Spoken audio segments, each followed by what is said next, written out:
இருக்கு. இனி வீட்லயே பானிபூரி செய்யலாம் எல்லாரும். ஆச்சி பானிபூரி கிட். துப்புரவு பண்ண மாட்டீங்களா, அதை மாற்று எடுத்து கொட்ட மாட்டீங்களா அப்படின்ற கோரிக்கை இருக்கு. கேள்வி போட்டு இப்ப என்ன பேச விட்டாதான் விளையாட்டுகளே நான் சொல்ல முடியும். நான் இருக்கிற சூழல் சொல்றேன். டிமாண்ட் இல்ல, இது கேள்வி. டிமாண்ட் இல்ல. திருப்ப அது பழையபடி அதே நிலைக்கு தான் போவோம். அங்க இருக்கிற நாற்றத்தை போகிறதுல கழிவுகளை கொட்ட பொதுவான ஒரு இடத்தை ஏற்படுது. என்ன கேள்வி? விநாயகன் 101 மாண்புமிகு உறுப்பினர் மா செந்தில்குமார், மாண்புமிகு நகராட்சி நிர்வாகத்துறை அமைச்சர் அவர்கள்.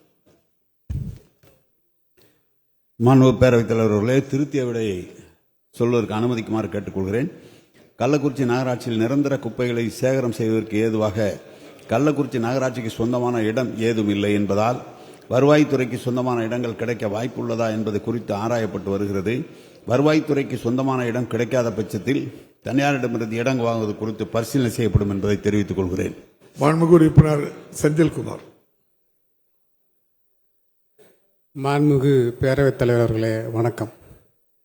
கள்ளக்குறிச்சி மாவட்ட கள்ளக்குறிச்சி தொகுதிக்குட்பட்ட நகராட்சி பகுதியில் கிட்டத்தட்ட 50,000 வாக்காளர்கள் கொண்ட பகுதி. அது 1,00,000 மக்கள் தொகைகளுக்கு மேல் இருக்கிறார்கள். அந்த பகுதியில்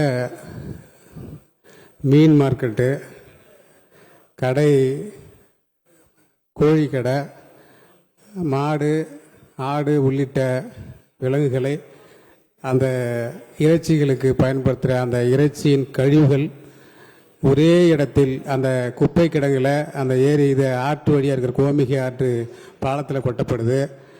அதே போல் ஒவ்வொரு நாளும் நாற்றம் அதிகமாகிட்டு அந்த வழியில் எதுவுமே போக முடியாது. தியாகதுர்கம் ரோட்டில் பயணிக்கிற அந்த ஏகடி ஸ்கூல் பள்ளிக்கூடம் இருக்குது. ஒரு 15,000 மாணவர்களுக்கு மேலே அங்கே படிச்சுட்டு வராங்க.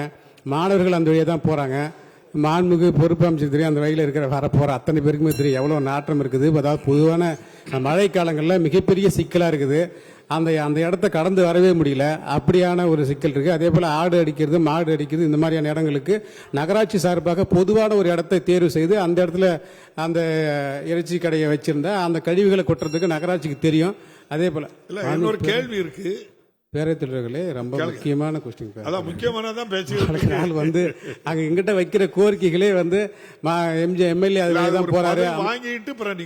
அமைச்சர்களே, அதுக்கு இன்னொரு கொஸ்டின் இருக்குங்க. அமைச்சரவர்களே, பேரவைத் தலைவர்களே, அமைச்சர் அவர்களும் சட்டமன்ற உறுப்பினர்கள் அது வழியாக போகிறோம் வரோம் அத்தனை பேருமே மக்கள் எங்கள்கிட்ட வைக்கிற கோரிக்கை அந்த நாற்றம் இவ்வளவு தூரம் நாற்றம் அடிக்குது, அதை துப்புரவு பண்ண மாட்டீங்களா, அதை மாற்று எடுத்து கொட்ட மாட்டீங்களா அப்படின்ற கோரிக்கை இருக்கு.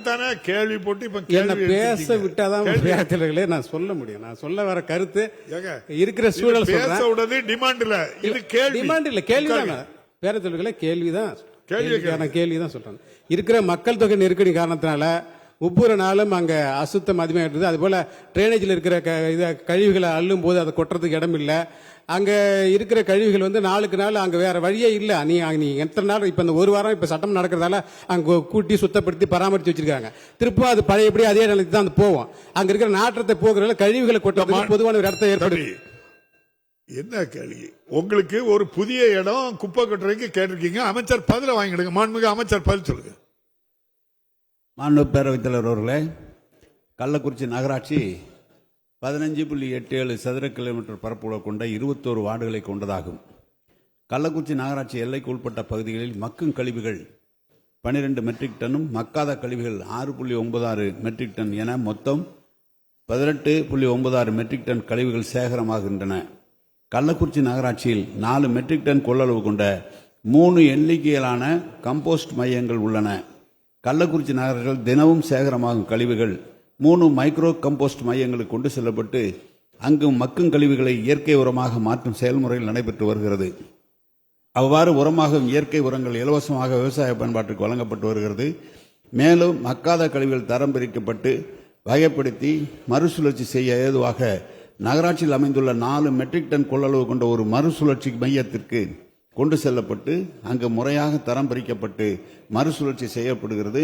இதர பிளாஸ்டிக் கழிவுகள் தேக்கமின்றி உடனுக்குடன் சிமெண்ட் ஆலைக்கு அனுப்பப்படுகிறது. இதுதான் டிபார்ட்மெண்ட்லேருந்து கொடுத்த கொஸ்டின்.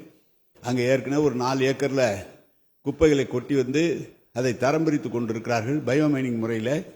எனவே இனி சேகரிக்கிற குப்பைகளையும் அங்கே கொண்டு கொட்ட வேண்டும் என்று அப்படி ஒரு சில பேர் சொன்னார்கள்.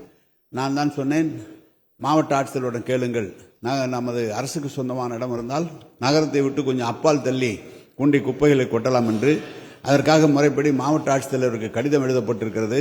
மாவட்ட ஆட்சித்தலைவர் இடம் கையகப்படுத்தி கொடுத்தால் அந்த இடத்திற்கு போகப்படும். இல்லை, மாவட்ட ஆட்சித்தலைவர் இடம் கொடுக்க முடியவில்லை என்று சொன்னால் நாங்கள் நம்முடைய இலாக்காவின் சார்பாகவே ஒரு ஊரை விட்டு தள்ளி 1 கிலோமீட்டர் 2 கிலோமீட்டர் தள்ளி ஒரு இடத்தை விலைக்கு வாங்குவதற்காக உள்ள ஏற்பாடுகள் செய்யப்பட்டிருக்கிறது.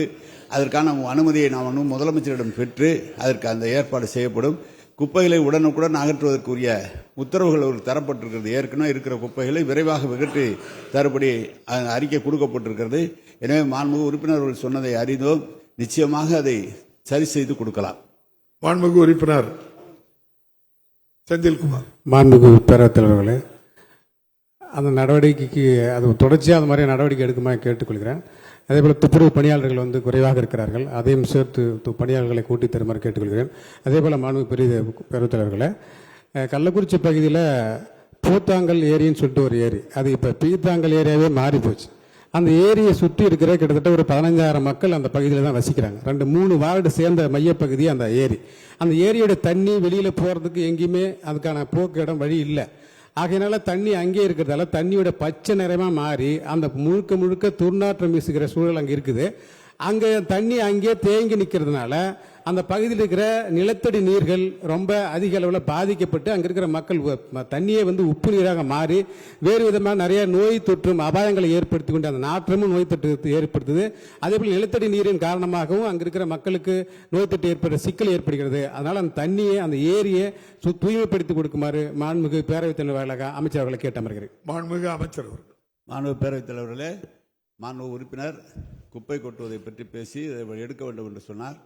நாங்களும் துறையின் சார்பாக இடம் மாவட்ட ஆட்சித்தலைவரிடம் கேட்டிருக்கிறோம். அப்படி இல்லை என்று சொன்னால் அதை உரிய முறையில் வெளியிலிருந்து விலைக்கு வாங்க வேண்டும் என்று சொன்னால் முதலமைச்சருடைய அனுமதியை பெற்று அதை செய்யலாம். அதற்கு நாங்கள் இலாக்கா பார்ப்பதை போல சட்டமன்ற உறுப்பினர் இடமிருந்து தேர்வு செய்து கொடுத்தால் அதற்கு உரிய விலையும் நாங்கள் கொடுக்க தயாராக இருக்கிறோம். ஒன்று.